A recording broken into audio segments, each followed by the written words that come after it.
இன்றைக்கி நம்ம ஆட்டுக்கறி, கோஸு, கடலைப்பருப்பு போட்டு ஒரு கூட்டு செய்ய போகிறோம். கொத்துன கைமா ரொம்ப பொடிசாக கொத்தலை, கொஞ்சம் பருசு பருசாக கொத்திருக்கோம். அந்த கொத்துன கைமாவை இதில் போட்டுருவோம்.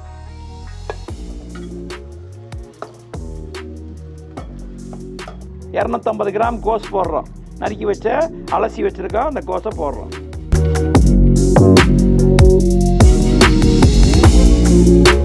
என் அன்பு சொந்தங்களே, நான் உங்கள் மீரான். இது உங்கள் அபிமான டெரஸ் குக்கிங் சேனல். இன்றைக்கி நம்ம ஆட்டுக்கறி, கோஸு, கடலைப்பருப்பு போட்டு ஒரு கூட்டு செய்ய போகிறோம். இது ரொம்ப பிரமாதமாக இருக்கும். நல்ல ஒரு கறி நம்ம 1/4 கிலோ 1/2 கிலோ வாங்க வேண்டிய அவசியம் இல்லை. ஒரு 100-150 கிராம் வாங்கினாலே போதுமானது. ஒரு குடும்பத்துக்கு நமக்கு எல்லாருமே போதுமானதாக அந்த கறி குழம்பு மாதிரியே நம்ம சாப்பிட்லாம். கைமா கடலைப்பருப்பு கூட்டு செய்ய போகிறோம். அதுக்கு என்னென்ன பொருட்கள் தேவைங்கிறத பார்க்கலாம் வாங்க.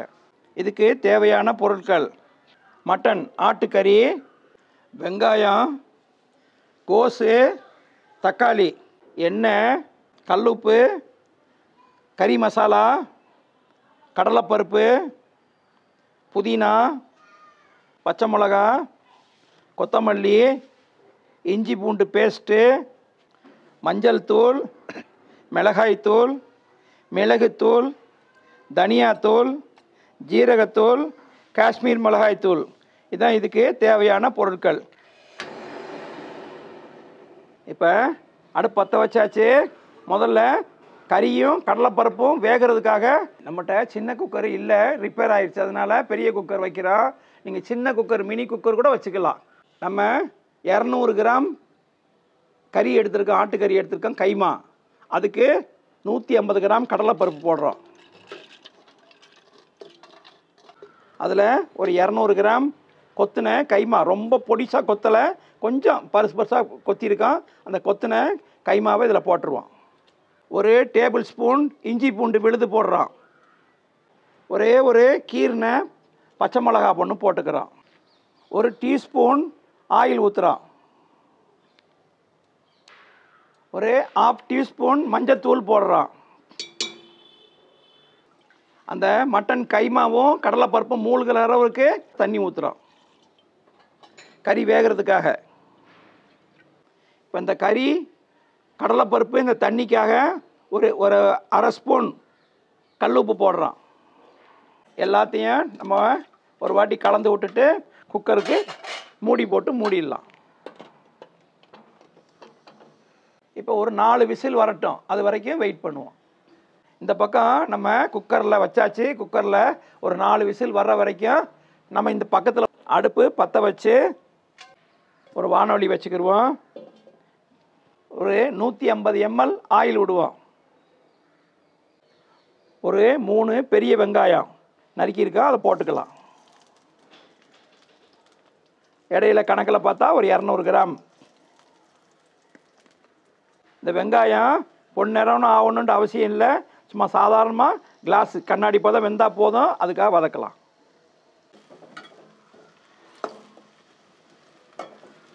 வெங்காயம் இந்த அளவு வெந்தால் போதும். பாருங்கள், பொன்னிறமெல்லாம் ஆகலை. இந்த கண்ணாடி பதம், கிளாஸ் டிரான்ஸ்பரண்ட்னு சொல்லுவாங்க, கண்ணாடி பதம் வந்தவுடனே போதுமானது. இப்போ இந்த டீஸ்பூனில் 2 டீஸ்பூன் போடுறேன். இஞ்சி பூண்டு விழுது 2 டீஸ்பூன்.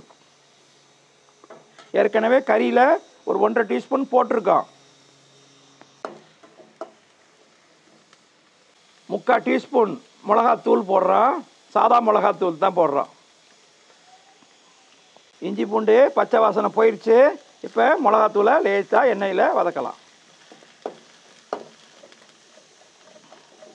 1/2 ஸ்பூன் தனியாத்தூள், 1/4 டீஸ்பூன் ஜீரகத்தூள், மட்டன் மசாலா 1 ஸ்பூன். இப்போ எல்லாத்தையும் நல்லா பிரட்டிக்கலாம்.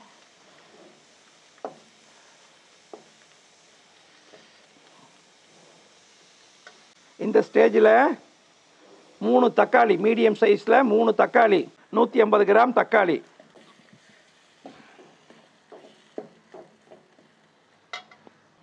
ஒரு 3 பச்சை மிளகா நடுவில் கீரி இருக்கோம். பச்சை மிளகாவை நடுவில் கீரி வச்சுருக்கோம். இந்த ஸ்டேஜில் நம்ம இஞ்சி பூண்டு விழுது அரைச்சோம்ல மிக்சியில், அந்த தண்ணியை ஊற்றிக்கலாம். தண்ணி அளவெல்லாம் இல்லை, ஓரளவு சுமாராக ஊற்றிக்கிற வேண்டி தான். கொஞ்சம் கழுவுன தண்ணியை மட்டும் ஊற்றிக்கிறோம். இந்த தக்காளி மசாலாவுக்கு தேவையான கல் உப்பு போட்டுக்கிறோம் கொஞ்சமாக. இந்த இது ஏற்கனவே கறிக்கு நம்ம போட்டிருக்கோம், ஒரு அரை ஸ்பூன் போட்டிருக்கோம். அதே மாதிரி இதுக்கும் கொஞ்சம் ஒரு 1/4 டீஸ்பூன் உப்பு போட்டிருக்கோம்.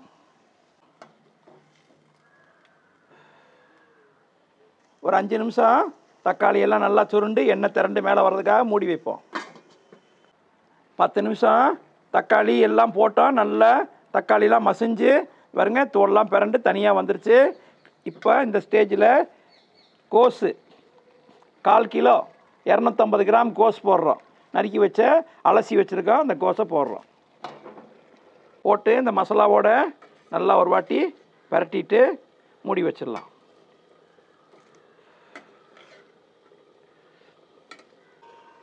பரட்டி மூடி ஒரு 5 நிமிஷம் மூடி வச்சிருவோம். 4 விசில் வந்துருச்சு, அப்படியே ஆஃப் பண்ணி வச்சுருந்தோம். இப்போ இந்த பக்கம் கோஸு எல்லாம் வெந்து கரெக்டாக இருக்குது. இப்போ இதை ஓப்பன் பண்ணி இதில் கொட்டிடலாம். பாருங்கள், கடலைப்பருப்பு நல்லா பயிர் மாதிரி நல்லா நைஸாக வெந்திருக்கு. கொலையில் நசுங்குனா நல்லா வெந்திருக்கு. அந்த அளவுக்கு வெந்தால் போதும். அப்போ தான் நமக்கு கோஸோடு சேர்ந்து சாப்பிடும்போது நல்லாயிருக்கும். மட்டனும் நல்லா பூ போல் வெந்துருச்சு. இப்போ இந்த குக்கரில் உள்ள கடலைப்பருப்பும் மட்டனையும் இதில் சேர்த்துருவோம். சேர்த்துட்டு இதை நல்லா ஒரு வாட்டி பிரட்டி விட்ருங்க.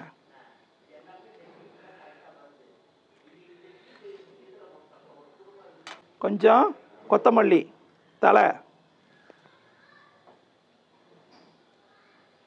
கொஞ்சம் புதினா சேர்த்து பிரட்டி விட்ருங்க.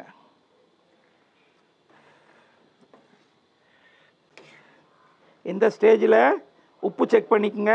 உப்பு எப்படி இருக்குன்றதை பார்த்துக்கிட்டு இப்போ தேவையான உப்பு இதில் சேர்த்துங்க. ரெண்டும் நம்ம கறியிலையும் உப்பு போட்டிருந்தோம், மசாலாலையும் கொஞ்சம் உப்பு போட்டிருந்தோம். இப்போ இது ரெண்டையும் கலந்தாச்சு. இப்போ கலந்ததுக்கப்புறம் இதில் ரெண்டுக்கும் போதுமான உப்பு இருக்கான்ட்டு செக் பண்ணிக்கோங்க. அருமையான முறையில் மட்டன், கடலைப்பருப்பு, கோஸ் போட்ட கூட்டு அருமையாக ரெடி ஆயிடுச்சு. இது தோசை, சப்பாத்தி, சாப்பாடு எல்லாத்துக்கும் பிரமாதமாக இருக்கும். அப்படியே கறி குழம்பு மாதிரியே இருக்கும். கறி எல்லா இடத்துலையும் கறி தட்டுப்படும். கடலைப்பருப்பும் கறி ருசி இருக்கும், கோஸும் கறி ருசி இருக்கும். பிரமாதமாக இருக்கும். எல்லோரும் செஞ்சு சாப்பிட்டு பாருங்கள். லைக் பண்ணுங்கள், ஷேர் பண்ணுங்கள், கமெண்ட் பண்ணுங்கள், சப்ஸ்கிரைப் பண்ணுங்கள். அடுத்த வீடியோவில் உங்களை சந்திக்கும் வரை உங்கள் மீரான்.